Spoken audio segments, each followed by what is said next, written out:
कभी कभी कोई वीडियो आपकी प्रोफेशनल लाइफ को चेंज कर देता है और ये वही वीडियो है। अभी तक का ऐसा वीडियो इस चैनल पे कोई अपलोड नहीं किया गया है एक्सेल का। ये वीडियो आपके एक्सेल चलाने के तरीकों को पूरी तरीके से बदल देगा। इसमें वो सारे फॉर्मूलों का समावेश है जिसकी ज़रूरत आपको अपने काम में होती है। और मेरा दावा है कि इस वीडियो को पूरा देखने के बाद में आपके एक्सेल चलाने का जो तरीका है, आपकी बहुत सारी समस्याएं हैं, वो खुद ब खुद दूर हो जाएंगी।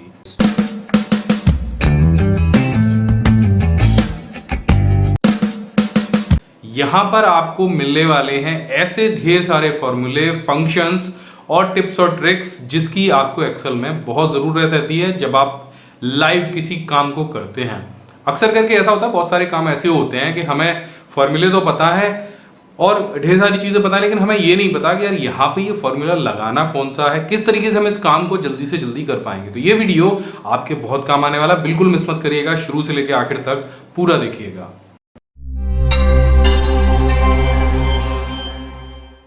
तो सबसे पहली चीज़, आप एक्सेल में किसी भी सेल का फॉर्मेट यहाँ से बदल सकते हैं। अगर आपको नंबर फॉर्मेट चाहिए तो आप यहाँ से ले सकते हैं, करेंसी चाहिए तो आप यहाँ से ले सकते हैं, और कहीं भी आप फॉर्मूले में इनका इस्तेमाल कर सकते हैं। जैसे हम करेंसी सिंबल ले लेते हैं और यहाँ पर लिखते हैं 20, तो आप देखेंगे मेरे 20 टाइप करते ही वो जो सिंबल है वो करेंसी में कन्वर्ट हो गया। और अगर हमें 20 का गुणा करना है 30 से, तो आप बड़े आसानी से इस 20 को, क्योंकि इसमें टेक्स्ट भी है, तब भी इसका गुणा इससे कर सकते हैं। लेकिन अगर आपको यहाँ पर लिखना होता 20 लीटर या 20 kg, तो ये कुछ इस तरीके से होता।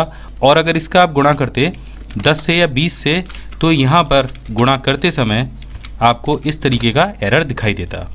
लेकिन एक छोटी सी ट्रिक से, आप जैसे रुपए का इस्तेमाल करते हैं करेंसी का सिंबल दर्शाने के लिए, ऐसे आप किसी भी यूनिट को यहाँ पर बड़े आराम से इस्तेमाल कर सकते हैं। बस जिस भी सेल में आपको यूनिट इस्तेमाल करनी हो, उन सेल्स को आप सेलेक्ट कर लीजिए कुछ इस तरीके से। यहाँ पर जो नंबर फॉर्मेट है वहाँ पर जाइए। यहाँ पर आपको दिखाएंगे नंबर फॉर्मेट की बहुत सारी कैटेगरीज़।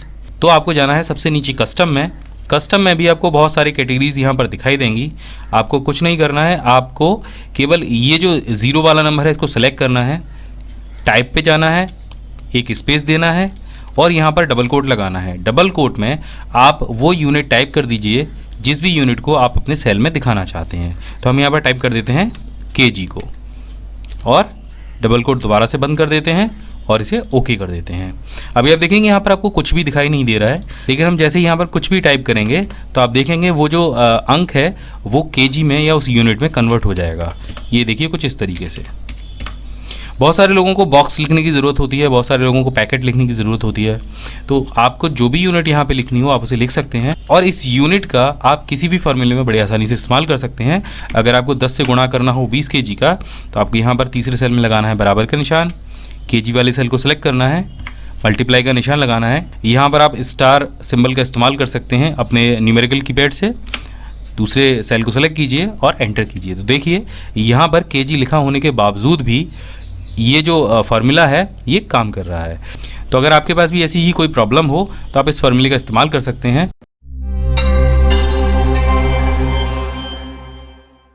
तो जैसा कि आप यहाँ पर देख रहे हैं, ये अविनाश कुमार के कुछ नंबर हैं। इन्होंने 2 पेपर दे दिए हैं, हिंदी के और विज्ञान के, और वहाँ पर उन्होंने अपने नंबरों की कैलकुलेशन की है। तो हिंदी में ये कुल 30 नंबर लेके आए हैं और विज्ञान में 35। इस तरीके से जो इनका प्रतिशत बनता है अभी तक का वो 13% है। लेकिन जो इनको प्रतिशत लेके आना है वो लगभग 60 से 65 के बीच में लेके आना है। तो ये पता करने के लिए हमने यहाँ पर एक एड इन इंस्टॉल किया है एक्सेल का, जिसका नाम है सॉल्वर। अब ये एड इन आप कैसे इंस्टॉल कर सकते हैं, इसके लिए आपको जाना होगा ऑफिस बटन पर। यहाँ पर आपको जाना होगा एक्सेल ऑप्शन में। एक्सेल ऑप्शन में यहाँ पर आपको एड इन का ऑप्शन दिखाई देगा, इस पर क्लिक कर दीजिए और नीचे आपको मैनेज एक्सेल एड इन पर जाना होगा। यहाँ पर गो के बटन पर क्लिक कीजिए। यहाँ पर आप देखेंगे आपको सबसे नीचे दिखाई देगा सॉल्वर एड इन, बस इस पर टिक लगा दीजिए और यहाँ से ओके कर दीजिए। कुछ ही सेकंड्स में ये एड इन आपके एक्सेल में इंस्टॉल हो जाएगा और उसके बाद ये आपको यहाँ पर डिस्प्ले होने लग जाएगा। गोल सीक फंक्शन जो हमने आपको बताया था वो आपको यहाँ पर डिस्प्ले होता है। जब आप इस पर क्लिक करेंगे तो ये केवल एक सेल के लिए काम करता है, लेकिन जो सॉल्वर है उसमें आप कितने भी सेल्स को ऐड करा सकते हैं। अब देख लेते हैं सॉल्वर काम कैसे करता है। बस आपको सॉल्वर पर क्लिक करना है। तो आप यहाँ पर सबसे पहले देखेंगे कि हमसे पूछ रहा है टारगेट सेल। तो टारगेट सेल आपको देना है प्रतिशत वाला, क्योंकि हमें प्रतिशत को ही टारगेट करना है। क्लिक करके बस आप टारगेट सेल को सिलेक्ट करेंगे, वो यहाँ पर आपको दिखाई देने लग जाएगा। अब यहाँ पर आप देखेंगे इक्वल टू मैक्स, मिनिमम और वैल्यू ऑफ। यानी यहाँ पर आपको मैक्सिमम आंसर चाहिए, मिनिमम चाहिए, या आप यहाँ पर कोई ख़ास वैल्यू देना चाहते हैं। तो हम यहाँ पर देना चाहते हैं लगभग 60%, तो हम यहाँ पर दे देते हैं 58%। अगर आप प्रतिशत में कोई आंसर चाहते हैं तो यहाँ पर जो सिंबल है परसेंटेज का वो ज़रूर लगाइए, नहीं तो वो जो आंसर है वो नहीं आएगा। तो इसके बाद ऑप्शन आएगा बाई चेंजिंग सेल का, और यहाँ पर आप देखेंगे जो सिलेक्शन है वो एक सार नहीं है, यानी एक बार में आप सेलेक्ट नहीं कर सकते हैं। और अगर आपके सिलेक्शन के बीच में कोई गैप है या कोई नंबर लिखा हुआ है, आप उसे छोड़ के सेलेक्ट करना चाहते हैं, तो सिंपल आप कंट्रोल का बटन प्रेस कर लीजिए, पहले 2 सेल्स को सेलेक्ट कीजिए और फिर तीसरे सेल को सेलेक्ट कर लीजिए। तो आप देखेंगे इस तरीके से आपका जो सिलेक्शन है वो बड़े आराम से हो जाएगा। हो सकता है कि जो सॉल्वर है वो 100 से ज़्यादा नंबर भी किसी विषय में दे दे, तो यहाँ पर आप टारगेट फिक्स कर सकते हैं। ऐड के बटन पर जाकर सेल रेफरेंस देना है आपको। इस सेल में आपको मिनिमम कितने नंबर चाहिए, यानी आप गणित में कितने नंबर लाना चाहते हैं, कम से कम दे देते हैं इसको 70 नंबर। इसके बाद इसको ऐड करा देते हैं। अगर आप चाहते हैं कि इंग्लिश में भी आप कोई ऐसा टारगेट फिक्स करना चाहते हैं तो वो भी आप यहाँ पर रख दीजिए। तो अब इंग्लिश में भी हम यहाँ पर टारगेट फिक्स कर देते हैं 65 का, और इसे ओके कर देते हैं। तो आप देखेंगे हमने इंग्लिश के लिए और गणित के लिए यहाँ पर टारगेट फिक्स कर दिया है, लेकिन कंप्यूटर के लिए नहीं किया है, और सारी चीज़ें हमारी फिक्स हो गई हैं। अब बस यहाँ पर हमें सॉल्व पर जाना है। तो आप देखिए जैसे कि हमने कंप्यूटर का टारगेट फिक्स नहीं किया था, तो कंप्यूटर में ऑलरेडी उसको 90 नंबर दे दिए गए हैं, और यहाँ पर जो प्रतिशत हमने फिक्स किया था यानी 58 वो यहाँ पर आ गया है। गणित में 70 नंबर उनको मिल गए हैं, इंग्लिश में 65 उनको मिल गए हैं, और कंप्यूटर में 90, जो पूरी भरपाई है वो कंप्यूटर में कर दी गई है। इसे यहाँ से ओके कर दीजिए।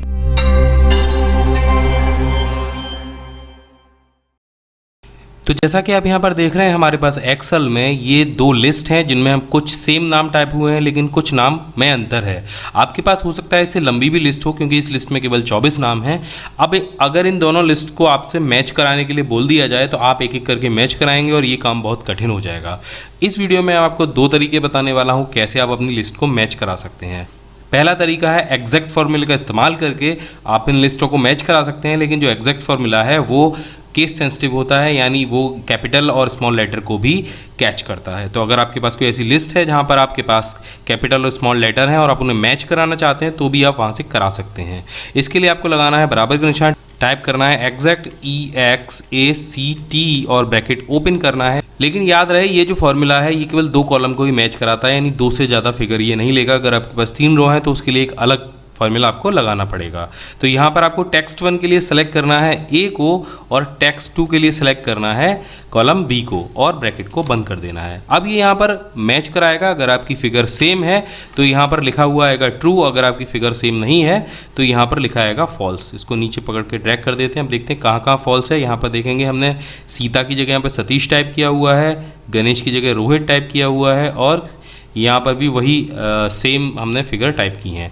लेकिन अगर हम सेम नाम में एक जो स्पेलिंग है उसको हम कैपिटल की जगह स्मॉल कर देते, यानी R कर देते, यहाँ भी राम है और यहाँ भी राम है, तो आप देखेंगे फिर भी इसको फॉल्स बताता। तो ये एक तरीका है, आप दोनों टेबल्स को बड़े आराम से मैच करा सकते हैं। हम यहाँ से इसको डिलीट कर देते हैं और दोबारा से एक नए तरीके से इसको मैच कराना सीखते हैं।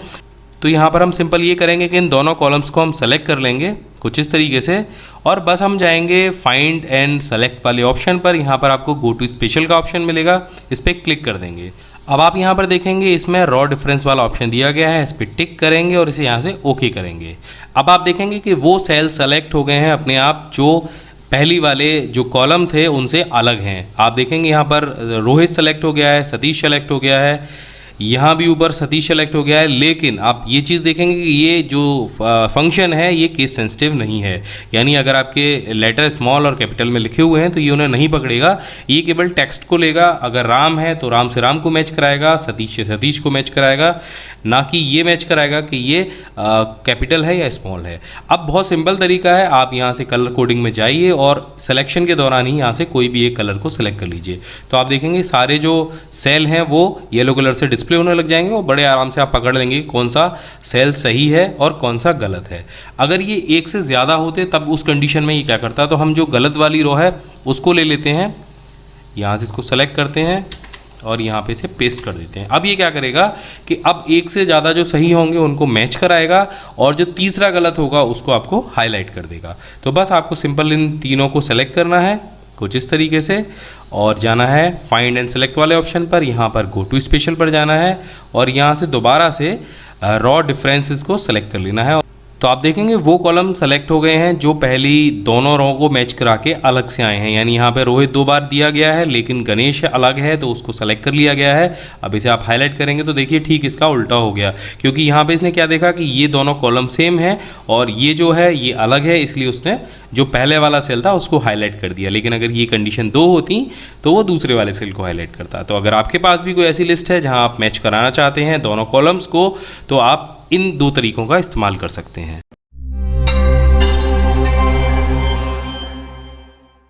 तो हमने यहाँ पर फ़िल्टर लगाने के लिए एक छोटी सी टेबल बनाई है, जहाँ पर सबसे पहले हमने सीरियल नंबर लिखा है और उसके बाद हमने नाम लिखा है, और नाम के आगे हमने कुछ नंबर्स लिखे हैं। यहाँ पर जो नाम दिए गए हैं वो इस लिस्ट में 3 बार लगभग रिपीट हुए हैं, और हम इनको फ़िल्टर करा के देखेंगे। यहाँ से हम केवल राम नाम को सेलेक्ट कर लेते हैं और देखते हैं इसे फ़िल्टर करा के। तो आप देखेंगे कि जब आप राम को फ़िल्टर कराएंगे तो राम तो वहाँ पर फ़िल्टर हो के आ गया है, लेकिन जो सीरियल नंबर है वो डिस्टर्ब हो गया है, और इसके साथ साथ जो नंबर हैं उनका भी सम यहाँ पर नहीं आ रहा है। अगर आप सम निकालेंगे भी तो हो सकता है कि ये पूरी टेबल का सम दे या यहाँ पर कोई आपको रिज़ल्ट दे ही ना। अब जो हम तरीका अपनाने वाले हैं, जो हम आपको बताने वाले हैं, वो कुछ इस तरीके से होगा जो हमने शीट नंबर 1 पे बनाया है। आप देखिए यहाँ पर भी उसी तरीके की शीट है। पहला जो कॉलम है वहाँ पर सीरियल नंबर लिखे हुए हैं, दूसरे कॉलम में नंबर लिखे हुए हैं, इसका नीचे टोटल है और बीच में नाम दिए गए हैं। अब हम इसको फ़िल्टर करा के देखते हैं। फ़िल्टर कराने के लिए हम उसी पद्धति का इस्तेमाल करते हैं। यहाँ से किसी एक नाम को सेलेक्ट कर लेते हैं और ओके करते हैं। आप देखेंगे कि जो सीरियल नंबर है वो भी ठीक तरीके से आ रहा है और जो टोटल है वो भी ठीक तरीके से आ रहा है। जो फ़िल्टर होकर नाम आए हैं और उसके सामने के जो अंक हैं उनका टोटल नीचे आ रहा है, और जो सीरियल नंबर है वो भी ठीक प्रकार से आ रहा है, वो डिस्टर्ब नहीं हुआ है। अब राम के साथ में हम गीता के नंबरों को और जोड़ लेते हैं, इसे ओके करते हैं। आप देखिए फिर से सीरियल नंबर ठीक है और जो राम के साथ में गीता के नंबर भी आ गए और उनका टोटल भी यहाँ पर ठीक आ रहा है। अब इस तरीके से एक नाम और यहाँ पर जोड़ लेते हैं। आप देखिए तो ये कैसे होता है एक बार सीख लेते हैं। ये बहुत आसान है और बहुत लोगों के काम आएगा। इस शीट में तो वो फार्मूला लगा हुआ है, तो हम काम करेंगे दूसरी शीट पर जहाँ पर अभी तक ये चीज़ें डिस्टर्ब आ रही हैं। तो इसको सेलेक्ट और करके इस टेबल को पूरा ओपन कर लेते हैं। यहाँ पर आप देख रहे हैं सभी नंबर्स लिखे हुए हैं। तो सबसे पहले हम टोटल को ठीक करेंगे कि जो फ़िल्टर करते टाइम टोटल ठीक से है। अभी हमने यहाँ पर सम किया हुआ है। जब हम इसे फ़िल्टर करते हैं तो वो जो टोटल वाला कॉलम है वो गायब हो जाता है, लेकिन अब जो हम करने वाले हैं उससे वो टोटल का कॉलम गायब नहीं होगा और जो फ़िल्टर में रिज़ल्ट आएंगे उनका ही सम निकलेगा। तो हम यहाँ पर इक्वल टू का निशान लगाएंगे और यहाँ पर सम के बजाय हम इस्तेमाल करेंगे सब टोटल का। तो आप जब सब लिखेंगे तो आपको यहाँ पर सब टोटल का ऑप्शन मिल जाएगा, इस पर डबल क्लिक कर दीजिए और यहाँ पर जैसे ही आप सब टोटल करेंगे तो आपको कई सारे और ऑप्शन यहाँ पर दिखाई देंगे। उन सभी के कोड यहाँ पर आपको आगे दिखाई देंगे। सब टोटल में आप एवरेज करना चाहते हैं, काउंट करना चाहते हैं, मैक्सिमम करना चाहते हैं, जो भी आप चीज़ करना चाहते हैं उसको सेलेक्ट कर लीजिए। तो यहाँ पर हमें सम करना है, हम सम को सेलेक्ट कर लेंगे। अब यहाँ पर सम के बाद में आपको देना है रेफरेंस। आप देखेंगे कि मैंने सम सेलेक्ट किया था लेकिन यहाँ पर जो कोड था सम का वो यहाँ पर डिस्प्ले हो रहा है। तो इसी तरीके से आप कोड भी सीधे सीधे टाइप कर सकते हैं अगर चाहें तो, अन्यथा आप वहाँ से सेलेक्ट कर लीजिए। इसके बाद हमें देना है रेफरेंस। तो रेफरेंस में हम ये जो पूरी टेबल है इसको सेलेक्ट कर लेंगे। पूरी टेबल सेलेक्ट हो गई। इसके बाद आप ब्रैकेट को बंद करेंगे और एंटर कर देंगे। तो आप देखेंगे यहाँ पर जो टोटल है वो आ गया है। अब इसके बाद हम इसे फ़िल्टर करा के देखते हैं क्या जो टोटल है वो ठीक से काम करेगा। आप देखिए टोटल यहाँ पर डिस्प्ले होने लग गया है फ़िल्टर के बाद भी। यहाँ पर किसी और व्यक्ति का हम खोल के देख लेते हैं। आप देखिए यहाँ पर इनका भी टोटल ठीक से डिस्प्ले होने लग गया है। तो फ़िल्टर के साथ में आप सम को इस्तेमाल ना करें, आप इस्तेमाल करें सब टोटल को। तो फ़िल्टर जब भी आप करेंगे डेटा को तो सब टोटल में वो जो टोटल है आपका वो बिल्कुल ठीक दिखाएगा। बात करते हैं सीरियल नंबर की। सीरियल नंबर को हम कैसे ठीक करेंगे, दोबारा से हम सेलेक्ट ऑल कर लेते हैं। तो इसको करने के लिए सबसे पहले यहाँ पर लगाइए बराबर का निशान, उसके बाद में टाइप कीजिए सब टोटल। सब टोटल आ गया है, इसे माउस से डबल क्लिक कीजिए और यहाँ पर आपको तीसरा नंबर जो ऑप्शन दिखाई दे रहा है काउंटर, तो इसको क्लिक कर दीजिए। यहाँ पर देखेंगे इसका कोड आ जाएगा। उसके बाद एक कॉमा लगाइए और रेफरेंस में आप जो आपका ये इसके सामने वाला जो सेल है इसको दे दीजिए। यानी ये जो सेल है ये है B2। आपके सामने जो भी सेल हो आप उसे दे सकते हैं। इसके बाद हम यहाँ पर लगाएंगे कॉलन और दोबारा से यहाँ पर B2 टाइप करेंगे और ब्रैकेट को बंद कर देंगे। अब जो पहला हमने B2 टाइप किया है उसको सेलेक्ट करके आप ये जो रेंज है इसको लॉक कर देंगे या फ्रीज़ कर देंगे। तो यहाँ पर हम दबाएंगे F4, तो आप देखेंगे जो B2 है वहाँ पर डॉलर का साइन आ जाएगा और ये रेंज लॉक हो जाएगी। इसे एंटर कर दीजिए, तो आप देखेंगे यहाँ पर जो सीरियल नंबर है वो 1 आ चुका है। इसको आप पकड़ के नीचे तक खींच दीजिए। अब ये जो आपका सीरियल नंबर है और जो टोटल है वो दोनों चीज़ ठीक से लग चुकी हैं। अब हम इसे फ़िल्टर करा के देखते हैं। यहाँ से हम चुन लेते हैं कोई 2 नाम, सुरेश और रमेश, इसे ओके कर देते हैं। आप देखिए सीरियल नंबर भी ठीक से आ रहा है और टोटल भी ठीक से आ रहा है। तो इस तरीके से आप इस फॉर्मूले का इस्तेमाल करके सीरियल नंबर को और टोटल को जब आप डेटा फ़िल्टर कराते हैं उस समय इस्तेमाल कर सकते हैं और ये बहुत लोगों के काम आने वाला है।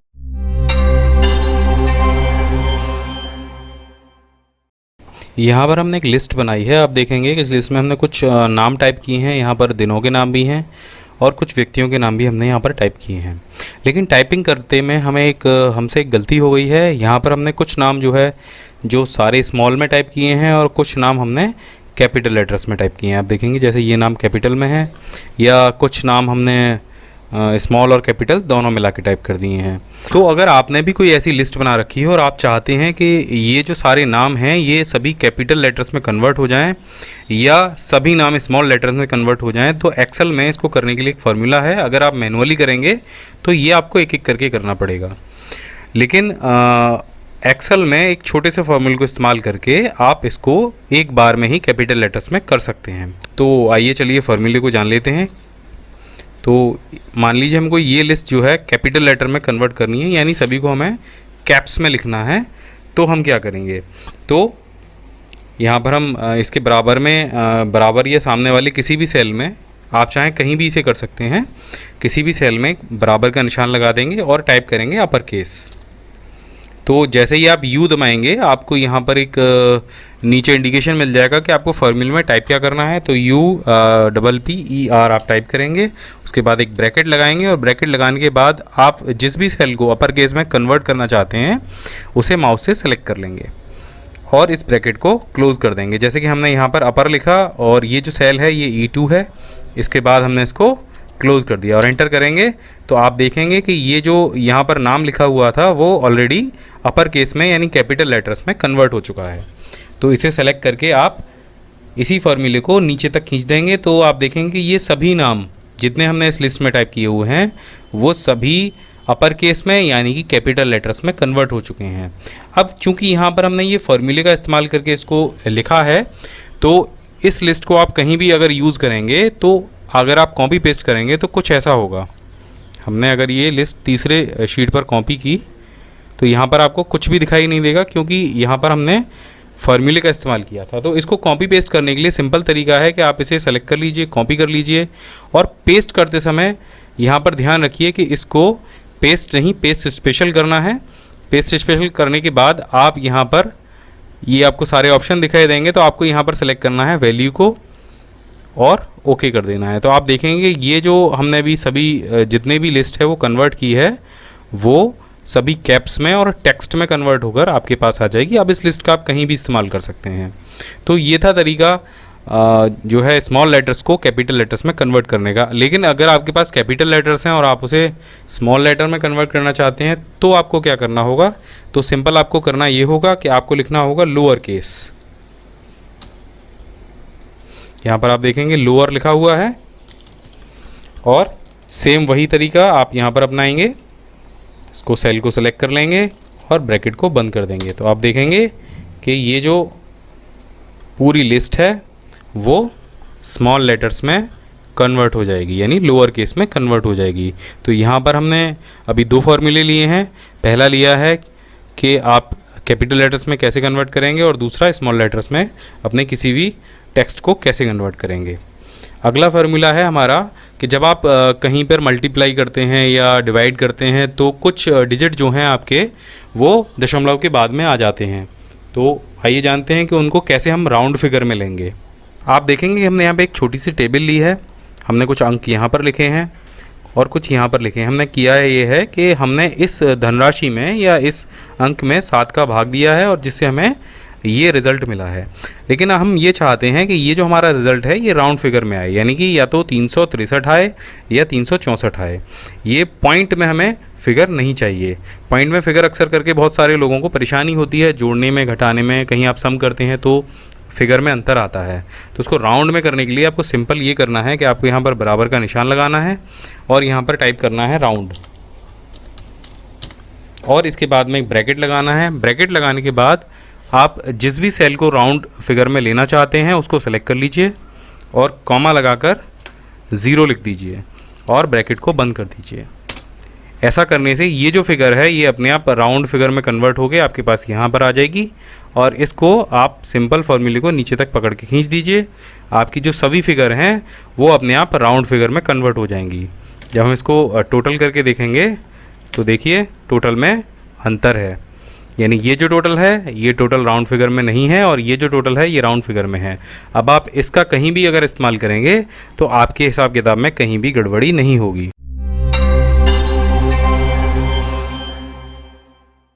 दोस्तों, हमने यहाँ पर एक्सेल में एक शीट बनाई है जिसमें कि कुछ लोगों का 2 से 4 सालों का डेटा है। 2001 से लेके 2012 तक का उनका डेटा है जो कि सेल का डेटा है, और ये हमने मंथली बनाया है। अब ये जो एंट्री हैं हमारे पास कुल 97 एंट्री हैं। अगर ये एंट्री 10,000 भी होती तो भी आप पिवोट टेबल से इसे बहुत आसानी से एनालिसिस कर सकते थे, यानी कि इसका जो निचोड़ है डेटा का वो बड़े आराम से निकाल सकते थे। और पिवोट टेबल का इस्तेमाल इसीलिए किया जाता है कि आप तुरंत इस डेटा से कोई भी रिज़ल्ट निकाल सकें। अब मान लीजिए आपको राजीव का सेल का डेटा देखना है जो उसने 2001 से लेके 2012 तक की, तो इसको छांटने में आपको बहुत समय लग जाएगा, लेकिन पिवोट टेबल से ये कुछ ही सेकंड्स का काम है। तो आइए जान लेते हैं कि पिवोट टेबल कैसे बनाते हैं और कैसे डेटा को हम एनालिसिस कर पाते हैं। तो शुरू करते हैं।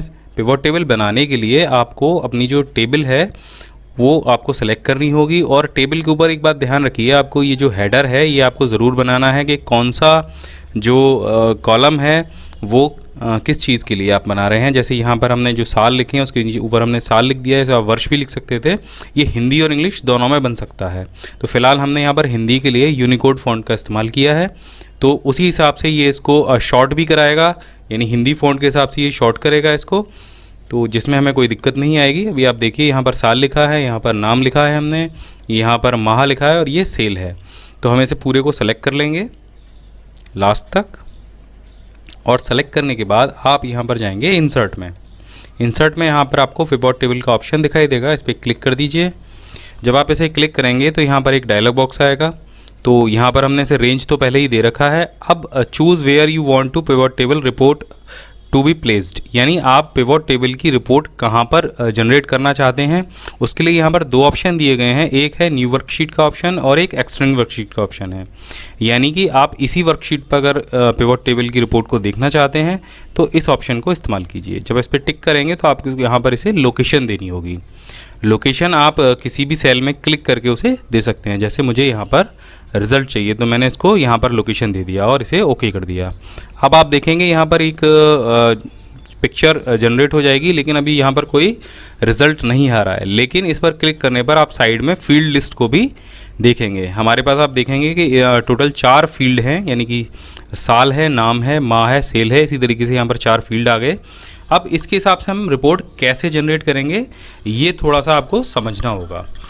हमें अगर रिपोर्ट चाहिए साल की और सेल की, यानी कि हर साल में कितनी कितनी सेल हुई, पूरी एक साल की अगर आप रिपोर्ट चाहेंगे तो उसके लिए आपको सिर्फ 2 ऑप्शन सेलेक्ट करने होंगे। पहला ऑप्शन साल का, तो आप देखेंगे यहाँ पर साल पर क्लिक करते ही कुछ रिज़ल्ट यहाँ पर आपको दिखाई दे रहा है, लेकिन हमें साल वाइज सेल चाहिए तो हम सेल को भी यहाँ पर सेलेक्ट करेंगे।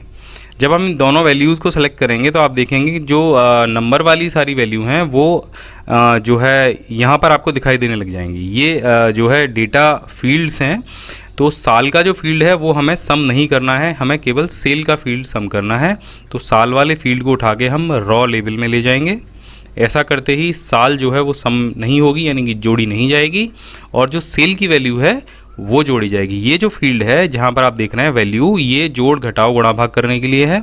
ये जो फील्ड है ये कॉलम के लिए है, यानी ऊपर जो आप रिपोर्ट डिस्प्ले करना चाहेंगे उसको आप यहाँ पर पेस्ट करेंगे, और यहाँ इस फील्ड में जो कुछ भी आप उठा के रखेंगे वो फिल्टर करने के लिए होगा, और ये जो फील्ड है ये रॉ के लिए है। तो इसको थोड़ा सा आप 2-4 बार करेंगे तो अच्छे से समझ में आ जाएगा। फिलहाल आप यहाँ पर देखिए कि हमने 2001 से लेके 2012 तक के सभी सालों के एक सम रिपोर्ट चाहिए थी, तो हमें यहाँ पर मिल गई। वो जनवरी फरवरी की भी है, यहाँ पर राजीव अमित सुरेश सभी का टोटल होकर हर साल की जो सेल है वो टोटल होके यहाँ पर आ गई है, और सभी का टोटल आप ग्रैंड टोटल यहाँ पर देख सकते हैं। इसी तरह से अगर आपको सिर्फ राजीव अमित और सुरेश की टोटल फिगर चाहिए, यानी कि आपको साल की फिगर नहीं चाहिए, आपको चाहिए कि अब तक इन लोगों ने कितनी कितनी सेल की है, तो आप साल वाले फील्ड से टिक हटा दीजिए और यहाँ पर लगा दीजिए नाम के फील्ड पर टिक। अब आप देखेंगे कि आपको जो पिवट टेबल है वो सिर्फ अमित, अविनाश, देवेश की टोटल सेल आपको यहाँ पर डिस्प्ले कर देगा। आपको ये ध्यान रखना है कि जिन फिगर्स का, जिन फील्ड्स का आप सम नहीं चाहते हैं या उनमें कोई काउंटिंग या उनमें कोई फार्मूला नहीं चाहते हैं, तो आपको वो रॉ लेबल्स में रखना है। हमने यहाँ पर अगर आप इसे कॉलम में रख देंगे तो वो इस तरीके से दिखाएगा, और अगर इसे रॉ में रखेंगे तो वो इस तरीके से दिखाएगा।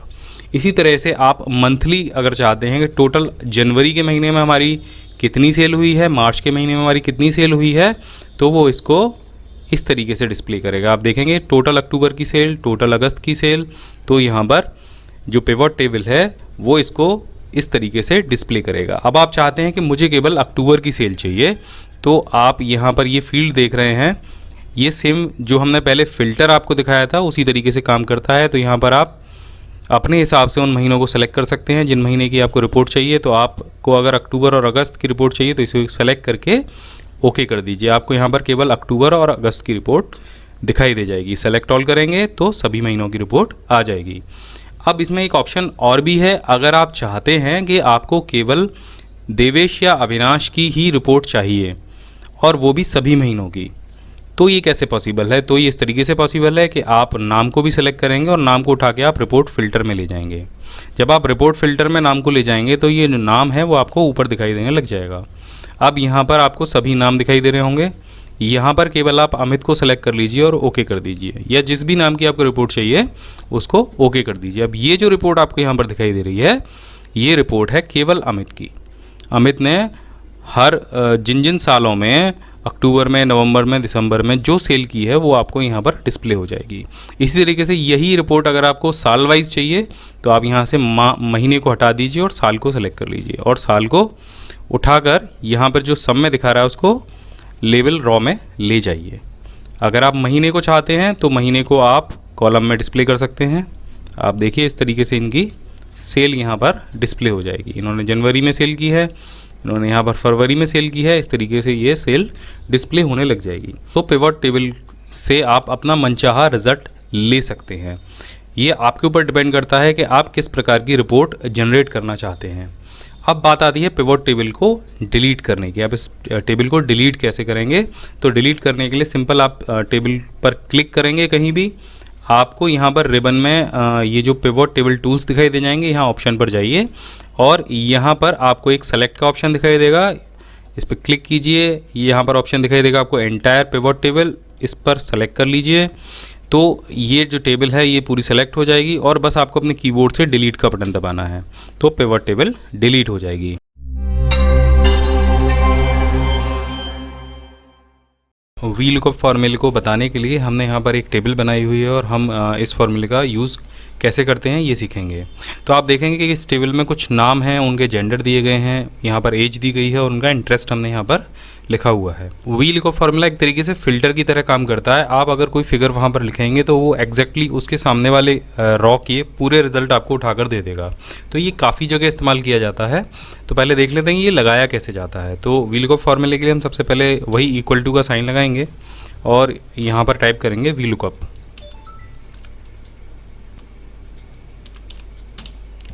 इसके बाद एक ब्रैकेट लगाएंगे। यहाँ पर ये हमसे सबसे पहले पूछेगा वी लुकअप वैल्यू। तो वी लुकअप वैल्यू में हमें मानिए पता करना है कि मोहित की जो वैल्यू है आगे की जो रॉ में वो हमें पता करनी है। तो हम यहाँ पर वी लुकअप वैल्यू में मोहित का नाम देंगे, तो इसको हम ब्रैकेट में टाइप करेंगे, बंद कर देंगे। इसके बाद यहाँ पर एक कॉमा लगाएंगे। अब ये हमसे पूछेगा टेबल अरे, तो आप किस टेबल से इस वैल्यू को खोजना चाहते हैं। तो ये जो पूरी टेबल है हम इसे सेलेक्ट करेंगे। इस तरीके से हमने टेबल को सेलेक्ट कर लिया, तो आप देखेंगे यहाँ पर टेबल आ गई है। इसके बाद में एक कॉमा लगाएंगे और अब इसको बताएंगे कॉलम इंडेक्स। अब ये कॉलम इंडेक्स क्या होता है, जो आप वी लुकअप फार्मूला लगा रहे हैं उसमें किस कॉलम को आप सर्च में दिखाना चाहते हैं। तो मानिए हमें मोहित का इंटरेस्ट पता करना है, किस में है या इंटरेस्ट शो करना है, तो हम कॉलम को यहाँ से काउंट करेंगे। जो ABCD लिखा है उसकी जगह हम 1 2 3 4 काउंट करेंगे, 1 2 3 4। तो जो इंटरेस्ट है वो 4 नंबर वाले कॉलम में है, तो हम यहाँ पर उसको दे देंगे 4, यानी हम मोहित के 4 नंबर वाले कॉलम को सर्च करना चाहते हैं। इसके बाद एक कॉमा और लगाएंगे। यहाँ पर ये हमसे पूछेगा रेंज लुकअप। तो रेंज लुकअप में अगर आपके पहले सभी सेल्स हैं, अगर वो आपने शॉर्ट करा रखे हैं यानी A to Z लगे हुए हैं, तो आप यहाँ पे ट्रू भरेंगे, वरना आप यहाँ पे फॉल्स भरेंगे। तो हम यहाँ पे फॉल्स भरेंगे और इस ब्रैकेट को बंद कर देंगे। इसके बाद करेंगे हम एंटर, तो आप देखेंगे कि यहाँ पर वो हमें दे देगा म्यूज़िक। अब आप देखिए क्या इस टेबल में मोहित का जो इंटरेस्ट है वो म्यूज़िक ही है या और कुछ है, तो आप देखेंगे यहाँ पर म्यूज़िक आ गया। तो ये तो था वी लुकअप फार्मूले को कैसे लगाया जाता है। अब इस फार्मूले को और थोड़ा सा एडवांस लेवल से हम लगा के देखते हैं कि आप बार बार तो यहाँ पर मोहित लिखेंगे नहीं, इसके अंदर कोई अगर वैल्यू चेंज करनी है तो आपको फार्मूले के अंदर जाके करनी पड़ेगी। तो अब जो सर्च वैल्यू है, जो फाइंड वैल्यू है, जो लुकअप वैल्यू है, उसको हम बाहर कैसे लेंगे। तो बाहर लेने का सिंपल सा तरीका है कि आप जहाँ पर मोहित टाइप कर रहे हैं, देखिए फार्मूला बार में, इस फार्मूले में जहाँ पर मोहित लिखा हुआ है उसकी जगह हम किसी सेल का नाम दे देंगे। जैसे यहाँ पर ये जो सेल है इस जगह G5 सेल इसके आगे खाली पड़ा हुआ है, तो इस सेल का नाम हम यहाँ पे दे देंगे G5। तो अब क्या करेगा वी लुकअप फार्मूला कि G5 सेल से सर्च करेगा वैल्यू को। तो अभी G5 सेल में कोई वैल्यू नहीं है, तो यहाँ पर NA लिखा हुआ आ रहा है, लेकिन अगर अब G5 सेल में जो हम वैल्यू टाइप करेंगे, यानी अगर हम यहाँ पे लिख देते हैं मोहित दोबारा से, तो ये उसको सर्च कर लेगा। अब आप देखिए मोहित हमें इस फार्मूले के अंदर लिखने की ज़रूरत नहीं पड़ी है, जो यहाँ पर हमने लिखा था अब मोहित हमने बाहर ले लिया है। और अब इस सेल से, इस सेल में हम जो भी वैल्यू टाइप करेंगे वी लुकअप उसको फाइंड करके हमें यहाँ पर दिखा देगा। मोहित की जगह हम देखिए अभी लिखते हैं यहाँ पर आशी, और ये देखिए आशी का इंटरेस्ट हमें यहाँ पर बता देगा। देखिए आशी का इंटरेस्ट कंप्यूटर है, तो वी लुकअप ने हमें वो बता दिया। इसी तरीके से आप जो भी वैल्यू चाहें वो यहाँ पर दे सकते हैं। अब इसको थोड़ा सा और एडवांस करते हैं, यहाँ पर हमें बार बार टाइप करने की ज़रूरत ना पड़े, एक ड्रॉप डाउन लिस्ट आ जाए और हम ड्रॉप डाउन में से जो भी नाम सेलेक्ट करें वो यहाँ पर डिस्प्ले कर दे। वी लुकअप फार्मूले को हम जो कहते हैं लिखा रहने देंगे, इससे हम हाथ नहीं लगाएंगे। हम यहाँ पर केवल एक ड्रॉप डाउन मेन्यू बनाएंगे। तो ड्रॉप डाउन मेन्यू बनाने के लिए जैसा कि हमने पहले बताया था कि आपको डेटा वैलिडेशन में जाना पड़ेगा, तो डेटा वैलिडेशन में हम इसको बता चुके हैं, लेकिन एक बार और फिर हम यहाँ पर बता देते हैं। इसी सेल को आप सेलेक्ट करेंगे, डेटा वैलिडेशन में जाएंगे और यहाँ पर जो डेटा वैलिडेशन क्राइटेरिया है वहाँ पर आप लिस्ट को सिलेक्ट कर लेंगे और सोर्स में, ये जो मेन्यू है सोर्स में हम सभी नामों को सिलेक्ट कर लेंगे। इसको यहाँ से ओके कर देंगे, तो आप देखेंगे यहाँ पर एक ड्रॉप डाउन मेन्यू आ जाएगा। अब इस ड्रॉप डाउन मेन्यू में से आप जो भी नाम से यहाँ पर सिलेक्ट करेंगे तो वी लुकअप फार्मूला उसी नाम का रिजल्ट यहाँ पर आपको दिखा देगा, चूँकि वो इस सेल में आ रहा है। आप देखिए आपको नाम टाइप करने की ज़रूरत नहीं पड़ेगी। अब वी लुकअप फार्मूले को आप अगले सेल में भी लगा सकते हैं इसी तरीके से। अब आप चाहते हैं कि यहाँ पर उसकी एज और डिस्प्ले कर दे जो नाम इस सेल में आ रहा है। इंटरेस्ट तो दिखा ही रहा है, साथ में एज भी दिखा दे, तो आप दोबारा से वी लुकअप लगा दीजिए। उसके बाद ब्रैकेट लगाइए, वी लुकअप वैल्यू में आप यहाँ पर सीधे सीधे G5 टाइप कर दीजिए, कॉमा लगाइए, टेबल अरे, तो टेबल अरे में आप वही टेबल देंगे पूरी। इसके बाद कॉमा लगाएंगे। अब इंडेक्स की बात आती, तो यहाँ पर एज किस कॉलम में है, ये है 1 2 3 यानी सी में, तो यहाँ पर आप 3 टाइप कर देंगे। उसके बाद कॉमा लगाएंगे और यहाँ पर वही आपको फॉल्स टाइप करना है और इसके बाद ब्रैकेट बंद कर देना है। एंटर करेंगे तो आप देखेंगे कि वहाँ पर उसने दोनों चीज़ें उठा ली हैं।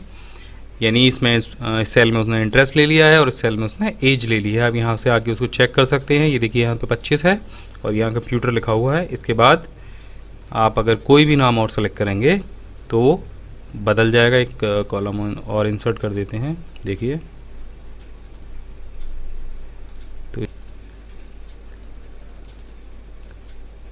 तो इस तरीके से आप VLOOKUP फॉर्मूले को इस्तेमाल कर सकते हैं।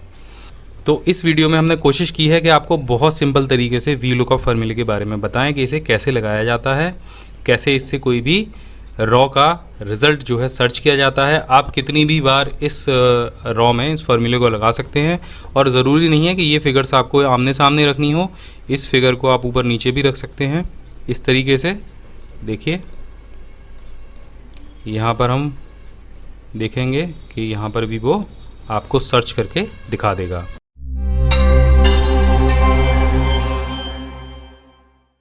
यहाँ पर हमने HLOOKUP को समझाने के लिए एक टेबल बनाई है जिसमें कि कुछ एम्प्लॉयज़ दिए गए हैं और उनकी जनवरी से लेकर दिसंबर तक की सेल यहाँ पर हमने दिखाई है। ये जो सेल है ये हमने रैंड बिटवीन फॉर्मूले से लगाई है, क्योंकि इतने रैंडमली सेल्स टाइप करने में थोड़ी परेशानी होती है, तो हमने यहाँ पर रैंड बिटवीन का इस्तेमाल किया है। उसके लिए एक हमने वीडियो बनाया है, आप उसे डिस्क्रिप्शन में हम लिंक दे देंगे, आप वहाँ से देख सकते हैं। तो अब हम बात करते हैं HLOOKUP फॉर्मूले की, उसे हम कैसे इस्तेमाल करते हैं आइए जानते हैं। तो सबसे पहले हम यहाँ पर फाइंड करेंगे आशी की जून मंथ की जो सेल है उसको। तो HLOOKUP से उसको आप कैसे फाइंड करेंगे, उसके लिए आप लगाएंगे एक बराबर का निशान और आप टाइप करेंगे HLOOKUP। जब आप HL टाइप करेंगे तो आपको यहाँ पर HLOOKUP फॉर्मूला दिखाई दे जाएगा। इसको डबल क्लिक कर दीजिए और यहाँ पर अब हमसे ये पूछ रहा है लुकअप वैल्यू। तो लुकअप वैल्यू आपको फाइंड करना है जून महीने का। तो जून महीने के लिए आप यहाँ पर टाइप करेंगे जून और कॉमा में इसको बंद कर देंगे। इसके बाद एक कॉमा लगाएंगे, ये पूछेगा टेबल अरे, तो पूरी टेबल को हम सेलेक्ट कर लेंगे जो भी आपकी टेबल है। एक कॉमा और लगाएंगे। अब ये हमसे पूछेगा रॉ इंडेक्स नंबर। VLOOKUP ने इससे हमसे पूछा था कॉलम इंडेक्स नंबर, यहाँ पर ही हमसे पूछ रहा है रॉ इंडेक्स नंबर, यानी आप की रॉ में जो जिस भी व्यक्ति का आप नाम सर्च कराएंगे या फाइंड कराएंगे वो किस नंबर पर है। तो आप इसको ऊपर से जो है काउंट करेंगे, यानी जो आपका पहला रॉ नंबर है उससे आप काउंट करेंगे जो नाम आपका लिखा है वहाँ तक। इस टेबल के हिसाब से ये नाम हमारा 7 नंबर पर है, लेकिन एक्सेल के हिसाब से ये नाम हमारे 8वें नंबर रॉ पर है। 1 2 3 4 5 6 7 8, तो आप यहाँ पर लिख देंगे 8। अब इसको भी काउंट करने का एक तरीका और है, वो अभी अब आपको आगे हम वीडियो में बताएंगे। अब इसके बाद लगा देंगे कॉमा। VLOOKUP में हमने आपको बताया था कि अगर आपकी जो टेबल है वो शॉर्ट है तो आप ट्रू का इस्तेमाल कीजिए और अगर शॉर्ट नहीं है तो आप फॉल्स का इस्तेमाल कीजिए। तो हमारी टेबल शॉर्ट नहीं है तो हम यहाँ पर करेंगे फॉल्स का इस्तेमाल, लेकिन वहाँ पर हमने ट्रू और फॉल्स टाइप किया था। यहाँ पर ट्रू और फॉल्स की जगह आप 0 और 1 का इस्तेमाल कर सकते हैं।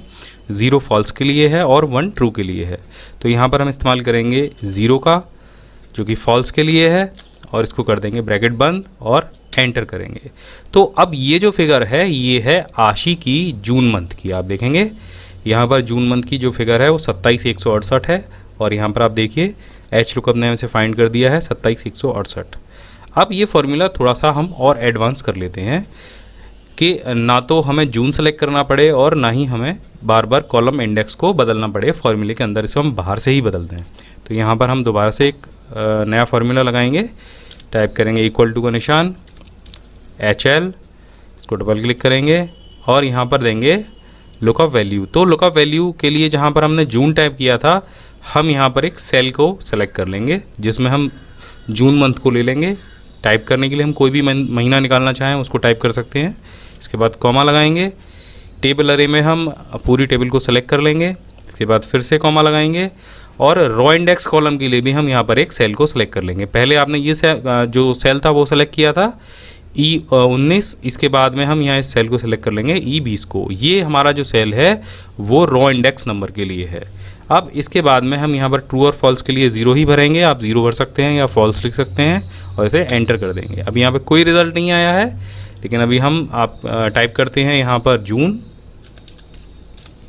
और जो रॉ इंडेक्स कॉलम था उसके लिए हम यहाँ पर टाइप कर देते हैं, चूँकि आशी का हमें निकालना है तो वो 8 में था, तो यहाँ पर हम टाइप कर देते हैं 8। तो ये दोनों चीज़ें फॉर्मूले ने हमारे बाहरी सेलों से उठा ली हैं। तो इस तरीके से आप किसी भी महीने का और किसी भी व्यक्ति का यहाँ से सेल निकाल सकते हैं। सिर्फ बाहर ये 2 आपको नंबर चेंज करने हैं और आप किसी भी महीने की सेल आप यहाँ से निकाल सकते हैं। आप रॉ इंडेक्स कॉलम को एक दूसरी तरीके से फाइंड करने का तरीका मैं आपको बता रहा था कि अगर ये टेबल आपकी ऊपर से शुरू ना होकर कुछ सेल बाद से शुरू हो, मानिए ये टेबल आपकी यहाँ से शुरू, हमने यहाँ पे कुछ सेल इंसर्ट करा दिए, तो अब आप इस फॉर्मूले को कैसे टाइप करेंगे तो हम देख लेते हैं। अभी हमने यहाँ से 5 सेल इंसर्ट कराए हैं, 5 रॉ इंसर्ट कराई हैं ऊपर, और अब इस फॉर्मूले में हम ये जो रॉ इंडेक्स कॉलम है इसको कैसे इस्तेमाल करेंगे। वहाँ पर भी हम सेम पोजीशन वही रखेंगे, यानी हम टेबल से काउंट करना शुरू करेंगे। दोबारा हम एच लुकअप लगा लेते हैं। यहाँ पर हम टाइप करेंगे एच लुकअप, इसके बाद लुकअप वैल्यू, तो लुकअप वैल्यू के लिए हम यहाँ पर टाइप कर देते हैं जून, या आप जो भी महीना चाहें वो टाइप कर सकते हैं। इसके बाद में टेबल अरे, तो टेबल अरे के लिए आप पूरी टेबल को सिलेक्ट करेंगे, कॉमा लगाएंगे, रॉ इंडेक्स कॉलम, तो जहाँ से आपकी टेबल शुरू होती है आप वहाँ से अपनी रॉ को काउंट करेंगे, कि जो ऐसा नहीं है आप ऊपर से काउंट करना शुरू करेंगे, जहाँ से आपने टेबल को सिलेक्ट किया है वहीं से काउंट करेंगे आप हमेशा। चाहे टेबल आपकी ऊपर से शुरू हो, चाहे कहीं बीच में हो, कहीं भी हो, आप काउंट करना शुरू करेंगे अपने टेबल की टॉप से, यानी जहाँ से आपने टेबल को सेलेक्ट किया है। तो 1 2 3 4 5 6 7 8, तो ये अभी भी 8 नंबर पर है, लेकिन एक्सेल के हिसाब से ये 13 नंबर पर है और आपकी टेबल के हिसाब से ये 7 नंबर पर है। लेकिन अगर आप फॉर्मूले में टाइप करेंगे, फॉर्मूले के लिए फाइंड करेंगे, तो आप ऊपर से ही गिनेंगे इसको, इसके लिए कंफ्यूज ना हो, हमेशा ऊपर से ही गिने, यानी यहाँ जहाँ से आपकी टेबल आपने सेलेक्ट की है। तो इसको कॉमा लगाकर आप लिख देंगे 8, और उसके बाद एक और कॉमा लगाएंगे, और फॉल्स के लिए आप टाइप करेंगे 0, ब्रैकेट बंद, और एंटर करेंगे। देखिए आपकी वैल्यू सही तरीके से फाइंड होकर यहाँ पर आ जाएगी।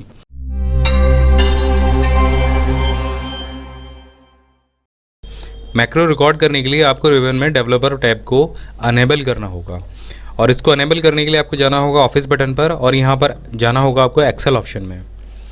यहाँ पर जो पॉपुलर टैब है वहाँ पर आपको show develop tab in the ribbon का ऑप्शन दिखाई दे जाएगा, इस पर टिक लगा दीजिए और इसे ओके कर दीजिए। आप जैसे इसे ओके करेंगे वैसे ही यहाँ रिबन में आपको डेवलपर टैब शो होने लग जाएगा। यहाँ पर सबसे पहले आपको विजुअल बेसिक और उसके बाद मैक्रोस का ऑप्शन दिखाई देगा। आप चाहें तो ऑल्ट के साथ में F8 दबाकर भी मैक्रो को रन करा सकते हैं। अब इसके बाद में आपको करना क्या है, यहाँ पर आपको एक ऑप्शन और दिखाई देगा, यूज़ रिलेटिव रेफरेंसेस, इस पर भी आप टिक लगा लीजिए। इसका फ़ायदा मैं आपको थोड़ी देर बाद बताऊँगा। तो हमने यहाँ पर एक शीट बनाई है और यहाँ पर कुछ हमने स्टूडेंट्स के नाम लिखे हैं, उसका विषय लिखा है, और जनवरी से लेकर जुलाई तक के इनके कुछ टेस्ट के अंक हैं वो हम यहाँ पर फीड करेंगे, और ये हम फीड करेंगे मैक्रो की सहायता से। एक पूरा परफॉर्मा जनरेट करेंगे। इन सभी स्टूडेंट्स के हम यहाँ पर विषय लिखेंगे और उनका योग करेंगे, और ये जो स्टेप है ये हमें सभी 6 लोगों के साथ में बार बार करना है, या इससे भी ज़्यादा हो सकते हैं। तो इसके लिए हम मैक्रो का इस्तेमाल करने वाले हैं। तो सबसे पहले हम जो पहला स्टूडेंट है उसको सेल को सेलेक्ट कर लेते हैं, पहले वाले को, और यहाँ से रिकॉर्ड मैक्रो के बटन को क्लिक करते हैं। जब आप ये रिकॉर्ड मैक्रो का बटन क्लिक करेंगे तो अगर आपने पहले मैक्रो बना रखे हैं तो ऑलरेडी वो 5वां नंबर यहाँ पे आपको दे देगा कि आप इसी नाम को कंटिन्यू चलने दें, तो आप इसे ओके कर दीजिए। अगर आप कुछ और नाम देना चाहते हैं तो वो यहाँ से आप इसको बदल सकते हैं। इसके बाद में आप मैक्रो के लिए शॉर्टकट की बना सकते हैं। शॉर्टकट की इसलिए कि जब आप इसको रन कराएंगे तो आपको बार बार वहाँ से ओपन नहीं करना होगा, आप सीधे शॉर्टकट की को प्रेस करके मैक्रो को रन करा सकते हैं। शॉर्टकट की आपको ऐसी बनानी है जो पहले आपने किसी मैक्रो को न दी हो, या फिर वो आपके एक्सेल की कोई और भी शॉर्टकट की कमांड ना हो। कंट्रोल के साथ में हम शिफ्ट को प्रेस करते हैं और एन का बटन और प्रेस कर लेते हैं, तो एक शॉर्टकट की बन गई ऑल्ट शिफ्ट प्लस एन। तो ये शॉर्टकट की हम जब भी दबाएंगे तो जो मैक्रो 5 है वो रन होने लग जाएगा। इसे ओके कर दीजिए। तो अब आपका मैक्रो जो है वो रिकॉर्ड होने लग गया है। अब बस आपको करना ये है कि एरो की से आपको नीचे वाले सेल में आना है, और इसके बाद में आपको यहाँ से 5 रॉ इंसर्ट करानी है। तो इस तरीके से रॉ इंसर्ट करा दीजिए। इसके बाद में यहाँ पर विषय टाइप कर लीजिए।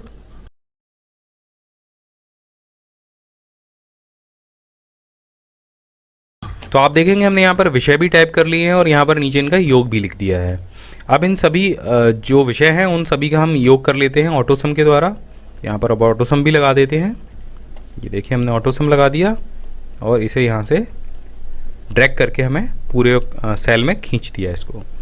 इसके बाद में हम इसको थोड़ा सा बड़ा कर लेते हैं। इसका भी एक फ़ायदा भी हम आपको और बताएंगे। तो ये हमने यहाँ से सारी सेटिंग ठीक कर ली है। अब यही सारी चीज़ें हमें इन सभी के साथ भी करनी है। तो इन सभी को भी हम कैसे करते हैं बता देते हैं। यहाँ तक हमने ये सारा काम कर लिया। इसके बाद में आप डेवलपर टैब में दोबारा से जाइए और इस रिकॉर्डिंग को स्टॉप कर दीजिए। बस आपका मैक्रो रिकॉर्ड हो गया। अब आप इन सभी सेल्स के साथ में यही प्रक्रिया अगर दोहराना चाहते हैं, इसी तरीके से सेल इंसर्ट कराना चाहते हैं, योग लिखना चाहते हैं, विषय लिखना चाहते हैं और उन सभी को सम भी करना चाहते हैं, आपको कुछ नहीं करना है। आपको जहां आपने पहला सेल यहाँ पे सिलेक्ट किया था उसी तरीके से आप स्पाइडरमैन वाले सेल के सामने भी चले जाइए या जो आपका दूसरा स्टूडेंट है उसके सामने चले जाइए और मैक्रोज के ऑप्शन पर जाइए। हमने कौन सा मैक्रो बनाया था? मैक्रो 5 हमने इसके लिए बनाया था। इसको यहाँ से रन करा दीजिए। आप देखिए ये यहाँ पर सारे उसी तरीके से जो रिकॉर्डिंग थी वो यहाँ पर पेस्ट हो गई है। इसी तरीके से तीसरे के सामने भी आप यही कर सकते हैं।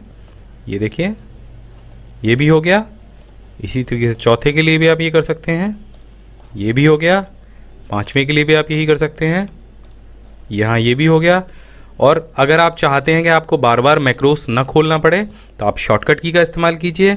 हमने यहाँ पर शॉर्टकट की बनाई थी कंट्रोल और शिफ्ट के साथ में N, तो आप वो भी यहाँ पर रन करा सकते हैं। इसी तरीके से आप बार बार मैक्रो को रन करा सकते हैं। आप देखिए यहाँ पर कितनी भी बार आप इस चीज़ को रन करा सकते हैं, ये बार बार उसी तरीके से काम करेगा। अब यहाँ पर आपके लिए उदाहरण के लिए एक टेबल मैंने और बनाई है। आप देखेंगे यहाँ पर वही स्टूडेंट हैं, उनके हमने विषय भी टाइप कर रखे हैं, उनके नंबर भी हमने यहाँ पर डाल रखे हैं। लेकिन यहाँ पर हमें हर सेल के नीचे, हर विषय के नीचे उनका योग भी हमें लिखना था, जो कि हमसे छूट गया है। अगर हम इसे मैनुअली करेंगे तो हम सभी विषय के नीचे यहाँ पर एक रॉ इंसर्ट कराएंगे, उसके बाद यहाँ पर योग टाइप करेंगे और उसके बाद यहाँ पर हम इन सभी को एक एक करके सम कराएंगे। तो ये मैनुअल प्रक्रिया हमें एक बार करनी है और उसके बाद में हम उसको रिकॉर्ड कर लेंगे और मैक्रो की सहायता से सभी पर इसको अप्लाई कर देंगे। तो सबसे पहले हम यहाँ पर रिकॉर्ड के ऑप्शन पर जाते हैं। आप देखिए यहाँ पर पहला आप ये सेल सेलेक्ट कर लीजिए। ये ध्यान रखिएगा आपको इसे स्टार्टिंग और एंडिंग पॉइंट बताना पड़ेगा। अगर आप इसे वो चीज़ नहीं बताएंगे तो ये आपके डेटा को उल्टा सीधा भी कर सकता है। तो हम यहाँ पर चले जाते हैं स्टार्टिंग पॉइंट पर। तो जो ये पहला स्टूडेंट है उसके लिए हमें सम करना है, तो रिकॉर्ड मैक्रो के ऑप्शन पर जाते हैं और यहाँ से इसको एक नाम दे देते हैं सम, और इसके लिए भी हम एक शॉर्टकट की जनरेट कर देते हैं। यहाँ पर हम शिफ्ट का बटन और प्रेस कर लेते हैं और इसे दबा देते हैं L के साथ में, इसे ओके कर देते हैं। अब आप एरो की से नीचे जाएंगे और हमें एक जो रॉ है वो यहाँ इंसर्ट करानी है, तो आप रॉ को यहाँ पर इंसर्ट करा देंगे। उसके बाद यहाँ पर योग टाइप करेंगे और जो ऊपर वाले अंक हैं उनके लिए यहाँ पर ऑटो सम का ऑप्शन दबाएंगे। हमारे एक व्यूअर्स हैं, उन्होंने हमसे ये प्रश्न पूछा था कि अगर ऐसा हमें बार बार करना हो तो इसकी क्या कमांड है, तो आप मैक्रो लगाकर ये कर सकते हैं। तो यहाँ पर ये मैक्रो लग गया है। अब इसको यहाँ से स्टॉप कर दीजिए। यहाँ से ये मैक्रो स्टॉप हो गया। अब सभी के लिए हमें यही करना है, तो आपको सिंपल इतना करना होगा, या तो आप शॉर्टकट की का प्रयोग करें या फिर आप यहाँ से मैक्रोज की लिस्ट पर जाएं। तो ये सम वाला मैक्रो आपको यहाँ पर दिखाई देगा। एक बार हम यहाँ से भी रन करा के देख लेते हैं। ये देखिए इसके नीचे ये आ गया। अब एक बार हम शॉर्टकट की से और करा के देख लेते हैं। आप देखेंगे शिफ्ट कंट्रोल L हमने बताया था, और एक एक करके आप सभी के लिए इसे इस्तेमाल कर सकते हैं। आप देखिए बस आपको एक सीरीज़ बनानी होगी और इसे बताना होगा कि आप किस तरह से वो काम करना चाहते हैं। अब अगर आपके पास ऐसी ही कोई रॉ है और आप वहाँ पे डिलीट करना चाहते हैं तो वो भी आप कर सकते हैं।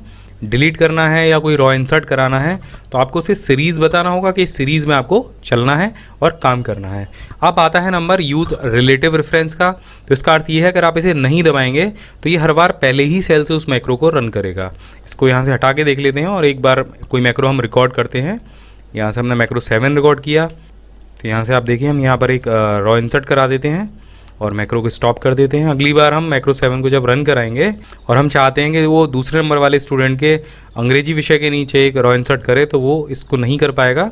हम इसको एक बार रन करा के दिखा देते हैं आपको। हमने मैक्रो 7 यहाँ पर रिकॉर्ड किया था, तो आप देखेंगे वो पहले सेल से ही उसे मान रहा है। वो दूसरे वाले जो ऑप्शन था दूसरे वाले स्टूडेंट पर हम उसको ले जाना चाह रहे थे, वहाँ पर नहीं जा रहा है। तो इसलिए आपको यूज़ रिलेटिव रेफरेंस का ऑप्शन प्रेस करना होगा, अन्यथा वो पहले ही सेल से उसको लेगा। अगर A1 से शुरू कर रहा है तो A1 से ही उसको अप्लाई करेगा। अब आता है मैक्रो के लिए आप यहाँ पर बटन कैसे बनाएंगे। बटन बनाने के लिए आपको जाना होगा, ये जो टूल बॉक्स जैसा दिखाई दे रहा है यहाँ पर, और यहाँ पर आपको एक बटन का ऑप्शन दिखाई देगा, तो आप इस क्लिक कर दीजिए।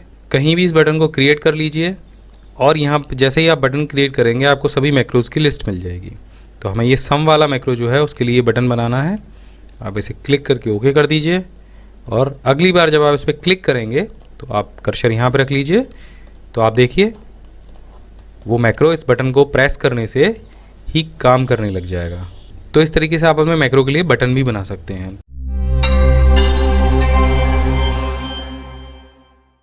हमने इन दोनों कॉलम्स के जो नाम लिखे हुए थे उनको यहाँ पर एक कॉलम में कंबाइन कर दिया है। और अगर आपने पहले से ही नाम कंबाइन कर रखे हैं और आप चाहते हैं कि ये नाम इस तरीके से अलग अलग आ जाएं, यानी नाम अलग आ जाए और पिता का नाम अलग आ जाए, या पता भी लिखा हो तो वो भी अलग आ जाए, तो इसे कैसे करेंगे? तो इसको करने के लिए आप सिंपल इसको यहाँ से कॉपी करेंगे और कॉपी करने के बाद आप खोलेंगे MS वर्ड। MS वर्ड जब ओपन हो जाएगा तो उसको यहाँ पर पेस्ट कर दीजिए। तो जब आप इसे पेस्ट करेंगे तो आप देखेंगे बतौर टेबल यहाँ पर पेस्ट हुआ है, लेकिन यहाँ पर नीचे आपको एक ऑप्शन दिखाई देगा पेस्ट का, तो आप यहाँ पर इस ऑप्शन को सिलेक्ट कीजिए, कीप टेक्स्ट ओनली। जब आप कीप टेक्स्ट ओनली सेलेक्ट करेंगे तो ये जो टेबल है आपकी ये बतौर टेक्स्ट कॉपी कर दी जाएगी। अब इसके बाद आपको इसे करना क्या है, आप इसे अलग अलग कैसे करेंगे? तो सबसे पहले हम यहाँ पर ये जो पुत्र हमने बीच में लगाया हुआ है इसे हटाएंगे। तो यहाँ पर इसको हटाने के लिए हम इसको सेलेक्ट कर लेंगे कंट्रोल A से और कंट्रोल F का बटन प्रेस करेंगे।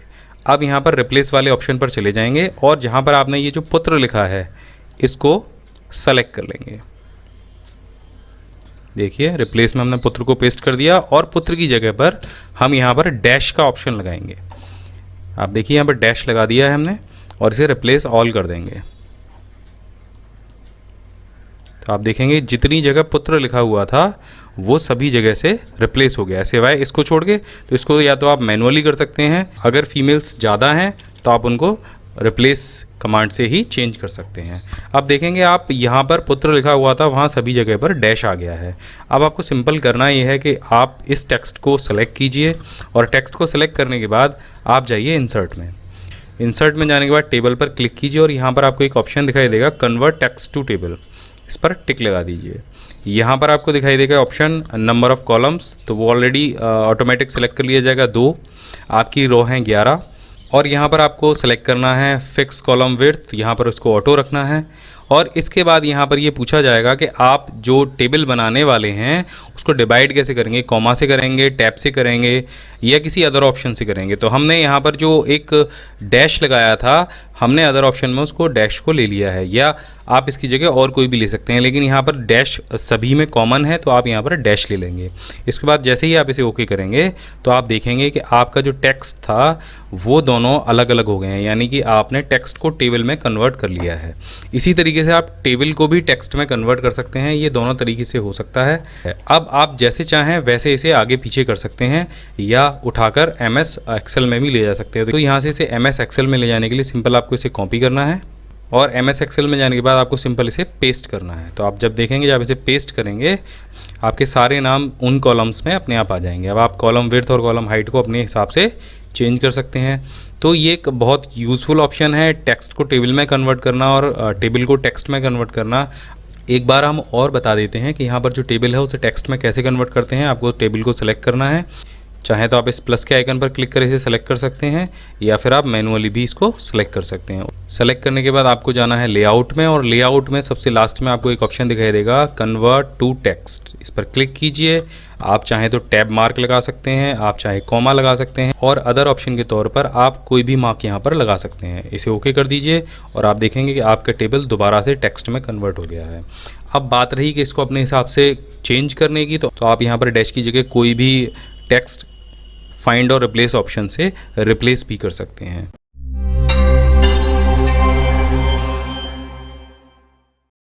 तो यहाँ पर कंसोलिडेट कमांड को समझने के लिए हमने यहाँ पर 3 टेबल बनाई हैं और तीनों में एक जैसा डेटा है। आप देख रहे हैं यहाँ पर 6 नाम लिखे हुए हैं और 6 नाम इस टेबल में भी हैं और यही 6 नाम इस टेबल में भी हैं। अब इन तीनों को हमें एक जगह कंसोलिडेट करना है, यानी पता करना है कि राम के कुल कितने अंक हैं।